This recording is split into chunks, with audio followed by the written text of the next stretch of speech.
Hi, everyone, and welcome to Taking Up Space with Jordan. I'm your host, Jordan.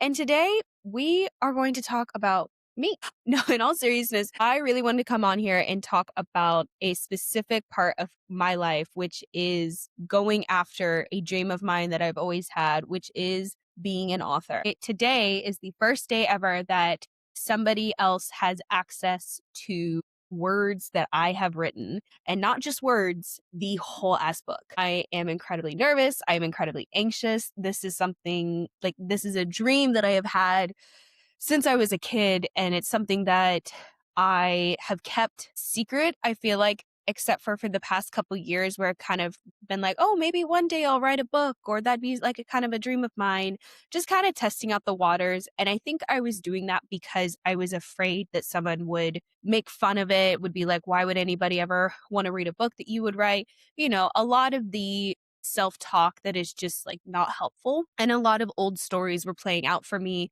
that I didn't really want to hold on to anymore. And so today I want to talk about what it is to go after your dream, how I'm navigating it, what I'm doing, and just kind of the overall just vibe and feelings that I have been having and experiencing over the past few weeks as I've gotten closer and closer to this deadline that I have set for myself. So if you are interested in listening more to a girl talk about how she's slowly but surely going after her dreams, well, keep on listening and hopefully you get some inspiration from it and can go after your own dreams. So if you've listened to the podcast before, then you know that I am divorced. I am in my 30s and I live in the city of Seattle, which is unfortunately a very passive dating scene, especially for, well, actually, can only talk to or talk about is the heteronormative couples. So I can only talk about straight men. And that's the end of talking about straight men. But it's a very passive city in that I feel like in other cities, in LA, in New York, in Dallas, in Houston, in all the other cities that I've heard from other people is that, you know, men do approach women in an appropriate way. Key bit there, in an appropriate way. Where in Seattle, it's very passive here. Men are always, I think it's gone. There are some shitty ones out there, but I feel like in my dating experience that I've recently had is that either I am too much, too funny, being too serious. It's always too something for another man. And that's just not something that I'm interested in like trying to like change about myself. You either take me as I am or don't take me as all. I was beating myself up about still, you know, not having had like a partner, been divorced now for 3 years. I have moments where I don't necessarily want a partner in my space, which I think a lot of women can relate to, but I do want somebody to connect with on a romantic level. I've said that, I've declared it already. That's not a big secret. But while I was kind of coming to this decision that I was going to start dating, I think we can talk about that, is I was realizing that I was still having a lot of lingering anger and hatred and disappointment and sadness, and even a little bit of envy towards my ex. And the main reason I specifically say envy is he was able to move on.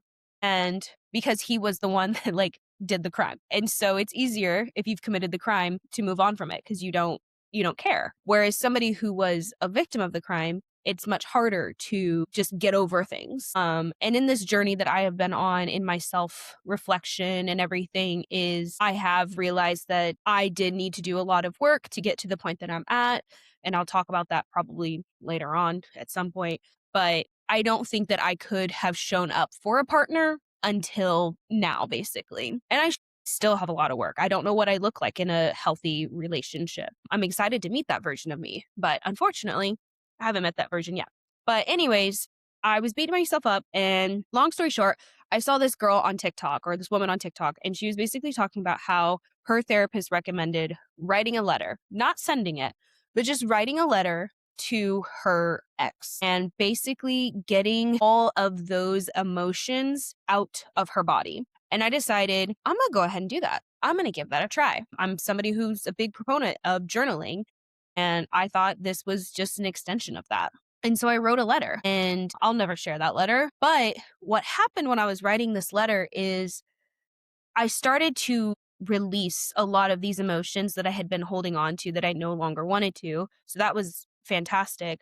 But the other thing that started happening is characters started to be created in my head. I started to imagine the lives of other people, and I started to kind of think about what would it look like if I was ever in a relationship. And that's kind of this of how I started writing again, and writing in a fictional way. I had kind of, jotted things down every now and then.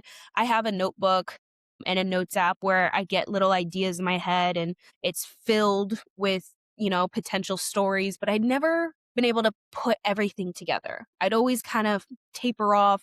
It'd always fall off. The idea, I would just be like, oh, it doesn't make sense. It's not a good idea. And so I started to get almost inspired by the people that have been in my life. And I started to get inspired by the circumstances and what has happened in my life, and not look at it from the lens of this is shitty that this happened to me, but instead be like, what if this happened to somebody else and they were able to move on and they were able to find love? So I wrote two versions of this book. There's the first version where it's very much heavily inspired by my life, and I'll probably never share that version, mainly because there's some insults that are just they're not meant for the world to see. But then I wrote the second version, and the second version is called All Parts of Me, and that is the version that everyone will have access to very, very soon. And that's the version that I'm very excited to talk about. So All Parts of Me is 110,000% based on parts work therapy. This was the only version of therapy that has ever consistently worked for me. And I really wanted to use parts work as almost a literary device, or a trope, maybe even actually, no, literary device is the better phrasing of that. I wanted it to almost be like this woman has these characters that are playing within her head and playing within her body, and not in like a like schizophrenic way or anything, but basically showing how we respond. And sometimes it's not the version of us that's standing right there in front of you. It's, the one that was left.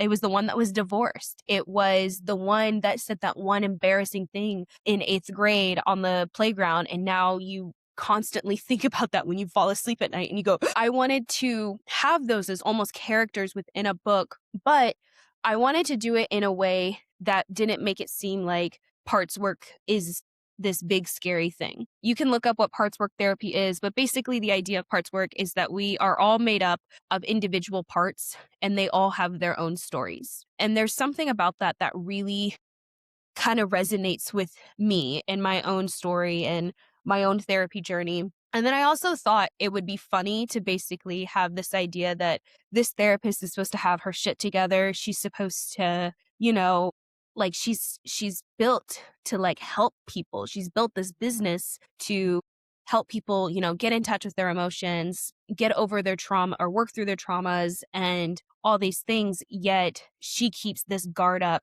around herself because she's been hurt so much. And I don't know why. I just thought that it was kind of funny to have a therapist like have their own problems, because I think a lot of us put therapists on a pedestal, and they should be, but they're also just people. And I kind of wanted to tease that out and play with that and show that like therapists crack jokes, and maybe they don't always say like the right thing that they're supposed to say, and that once they clock off and are not in front of a client, that they're just as fucked in the head as the rest of us. And I kind of thought that was a little funny here. So in writing this book, it was, especially the first version, it was incredibly emotional. It was incredibly relieving. I am more, even if this book doesn't become a success the way I, hope and dream for it to be, even if it doesn't, I think the biggest reward is that I was able to overcome a lot of shit that I've been holding on to. And I don't think I would have been able to do that without A, many more years of therapy, but B, I was finally just able to release a lot of emotions and tension and hatred. And those were things that I really was not trying to hold on to anymore. I don't think I realized the impact that it was going to have on me and my nervous system. And just being able to write from another character's point of view, being like, isn't this so fucked up that someone did this to another human being? And just being able to do that, just being able to almost not rationalize the villain's behavior, but be able to navigate the afterwards of that.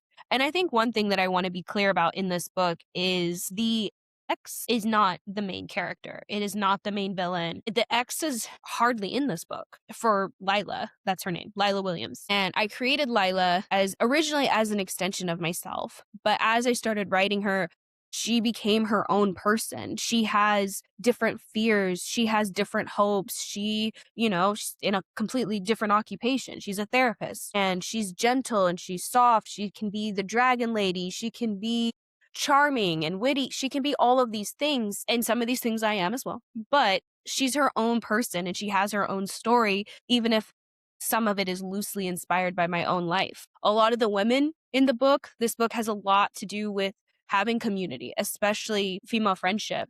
When you are a single woman in your 30s, I think a lot of the times you can feel like you're so alone and you're so isolated. But I also have characters in this book where there's a mom that's really struggling who wants to be the perfect mom and be the perfect wife. And she's not asking for help, but her friends see that she's struggling and they reach out to her. They continue to reach out to her.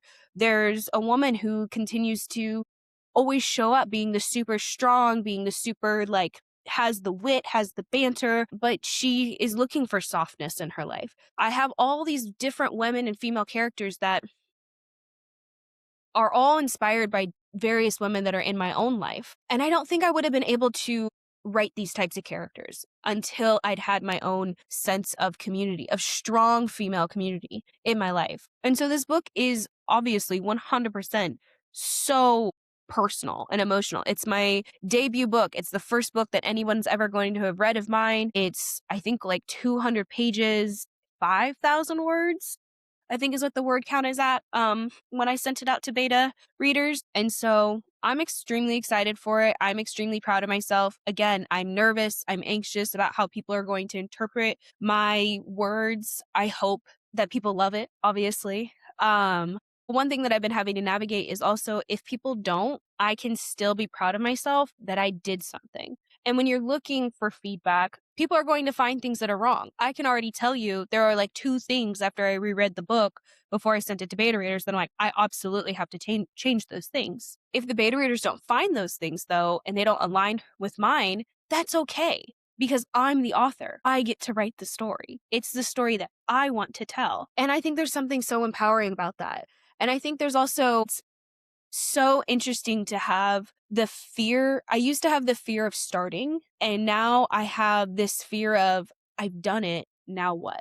And I think that's so inspiring. Like, I've done the thing. I've written the book. I wrote a goddamn book. That's really hard to do. And now I'm asking people to give me feedback. Another thing that's really hard to do. So I'm incredibly excited for this.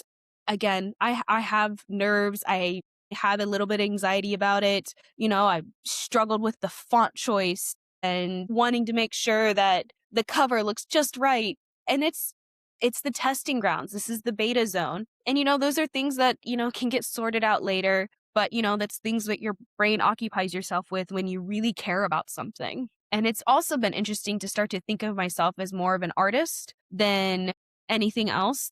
I think there is a lot of artistry that goes into how you phrase something. I'm not the best verbal storyteller, but I do think I'm a pretty good storyteller when it comes to writing. And it's been such a fun journey. I do plan on having this book be book 1 of a 3-part series, and it'll follow one of the women in each which the characters that you'll be introduced to if you just choose to read the book. But I'm excited for it. And so I wanted to give a little gist of what the book is. I wrote it down, so I'm going to read it to you guys now. All right. So for the first time ever, here's a description of my book. All right. So All Parts of Me is a slow burn romance set in Seattle. It's about a therapist named Lila Williams who has spent years building her career helping other people heal. The problem is that she's very good at understanding everyone else's emotions, but not so great at letting anyone truly see her. Then she meets Wyatt Chambers. He has his own reasons for staying guarded, and he moved to Seattle to escape the chaos of his own crazy, weird past. The story explores the idea that we're all made up of different parts of ourselves, the parts that want love and connection, and the parts that are just trying to protect us from getting hurt again for this. The goal for the book is that it's going to be available for purchase on my website as well as on Amazon. It will only be an ebook form, but the goal is one day to walk into a bookstore and see my printed book as a physical book. And I wanted to share this part of my life because we are all going after different and various dreams. And I know it's scary because I'm literally doing it. I'm nervous. I'm anxious about people hating my words, about getting feedback that the book is absolutely terrible or whatever something someone might say. The thing is I also don't care if people don't like it because I still get to say that I went after a dream. I can always improve my writing skills. I can always become a better storyteller, but I get to say that I tried and I started. I would have rather failed than have never tried at all. So I guess what I'm trying to say is I understand if you're hesitant to ever go after your dreams. It's absolutely terrifying right now. I'm just waiting for someone to be like, this sucks. And that's not a great feeling, but I also believe in the work that I'm doing. I believe in the words that I've written. And I do think the story is there. I do think the meat and potatoes are there. I just need to add, maybe a little bit more seasoning to make it better. Not make it spicy, because I will say there is a couple of scenes in this book that are a little spicy. I won't give it a 5 out of 5 on the spice level, but it's probably, I'd say a 3, which I think is pretty good for my first book. But also just getting to say that, my first book, that's pretty cool. Going after our dreams is so incredibly personal and is so incredibly emotional. But I think if we continue to hide the creative parts of ourselves, if we continue to hide the parts of ourselves that we're so afraid that we protect and put in a little bubble, what ends up happening is we end up suffocating those parts unless we give them the chance to come out, to shine, to fail, to try.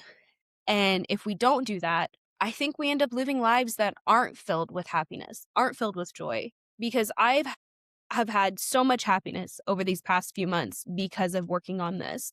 I have lost myself in the story. I have found a sense of purpose and fulfillment that I don't think I realized that I was missing. And honestly, I do truly believe that this is what I am meant to do with my life. I am meant to be a writer. I am meant to be an author. I am meant to share the different stories that are playing in my head. I think I have a lot of life experience and life that has happened to me to be able to tell stories in a way that makes people feel seen and makes people feel not like they're in a fantastical world, but that they're in a real world and they can see themselves in these different characters. And that's so incredibly empowering for myself. And I know that even if people don't like this, even if it's not the book for everybody, I know that at least one person in this world will love what I have to say. So go after your dreams. I mean, even if they don't work out, even if you fail, at least you get to say that you tried. Because even if this doesn't work out for me, I'm okay with that. Because I have worked so hard to create what I have. And at the end of the day, I'm so proud of what I've done. So take this as your sign. If you're listening, if you've made it this far into my rambling of, I don't know how long this is going to be, 20, 23 minutes, go after them. Do it when you're tired. Do it when you're scared. And ask that little voice inside of yourself that's saying, no, we shouldn't do it. Ask it why. What's the harm? What's the problem? I think if we continue to allow ourselves to hide these different versions of ourselves away and not go after the dreams that we really want to, we end up living in a society of people that are filled with hatred, filled with disdain because they didn't try. And now they have so much animosity towards the people that do. So don't be one of those people. If you're listening to this, do not be one of those people that's spiteful and hateful because you woke up one day and realized that you've never gone after your dreams. Because that's not fair to everybody else that's going after and trying. So just try. Whether that's you want to be an artist, you want to learn to paint, sign up at an artist studio or watch YouTube. You want to learn to play the piano, find a piano instructor. You want to write a book, write a page. Just that. Just do something small, start small so that one day you might be here. You might be further than me. You never know what you might end up being. Because when you are holding yourself back because of some fear that somebody is going to make fun of you, because someone's going to be mean to you, or maybe you might fail, then I just feel sad for you. I think when we face our fears, you see a lot more strength in yourself than you realize that you ever had. You see the resolve, you see the resilience. And I can attest to that as someone who has failed multiple times, as someone who has had to restart every single year, it's felt like for the past 5 years. I get it. It's scary. It's hard. But guess what? You can do it. If I can do it, you can do it. Thank you so much for listening to today's episode. I hope that you found some inspiration, and I really hope that you're excited for me. And if you do want to check out the book, I don't have an end date for it yet, but you can go on my website and you can subscribe and be the first one to know when it is available. You can also follow me on TikTok. I post more on TikTok than I do on Instagram, but it's all at Taking Up Space with Jordan. Website is www.takingupspacewithjordan. I'm super excited for this chapter. I'm super excited to be able to consider myself an author. Wherever you are in the world, I hope you can find just one small way to go after your dreams so that you can just feel a little bit of this joy and this fulfillment that I have. Kisses.